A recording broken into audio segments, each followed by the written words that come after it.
अस्सलाम वालेकुम। Welcome to my YouTube channel. जी ते अज असीं ॻाल्हाईंदासीं एग्रीकल्चर इंफॉर्मेशन जे बारे में ॻाल्हाईंदासीं। जीअं त पाण काफ़ी सारा का फसल पोखूं था। मिसाल तौर केलो थियो, कमांद थी, केलो कमांद थियो ऐं गोभी थी, मटर थिया, काफ़ी सारा फसल आहिनि। ठीकु आहे। हुन में पाण खे हाणे इहो माना हुअणु खपे हिन में पाण भाण कहिड़ो हलायूं। मिसाल तौर पाण यूरिया पई हलाइसीं, टेवी हलाइसीं, DAP हलाइसीं, इहो हलाइसीं ऐं हुनखे पाण खे इहो कोन थी ख़बर पवे बाबा हिन खे पाण खे ज़रूरत कहिड़ी फसल में कहिड़े माना भाण जी ज़रूरत आहे, इहो पाण खे कोन थी ख़बर पवे। उनजे करे आउं इहो चवणु तव्हांखे चाहियां थो, जीअं त तव्हां मटर पोखो, कमांद पोखो, केलो पोखो, जेको बि का शइ पोखो त हुन जे लाइ पाण खे पहिरीं मालूमात हुअणु खपे।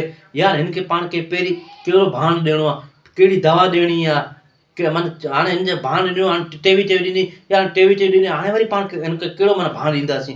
पाण खे माना अहिड़े क़िस्म जी का बि इंफॉर्मेशन आहे। मुंहिंजो इहो मक़सदु आहे, मिसाल तौरु कंहिं ज़मीनदार खे पाण खे आउटपुट ॾियूं। जीअं त पाण यार हाणे ख़र्चो कयो, यार हिन ते एतिरो ख़र्च थियो आहे, मुंहिंजो इनपुट पाण खे कुझु कोन मिलियो।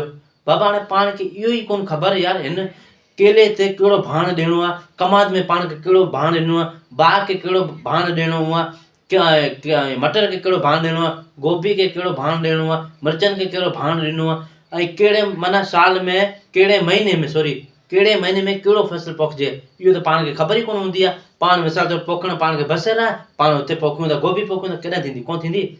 उनजे करे आउं तव्हांखे इहो चवणु चाहियां थो, कहिड़े मुंद में कहिड़ो फसल थींदो ऐं हुन में फर्टिलाइज़र माना कहिड़ी इस्तेमालु थींदी, कहिड़े मौसम में कहिड़ी फर्टिलाइज़र माना इस्तेमालु थींदी। ऐं इहो ई मुंहिंजो वीडियो ठाहिण जो मक़सदु हो। Okay, thank U.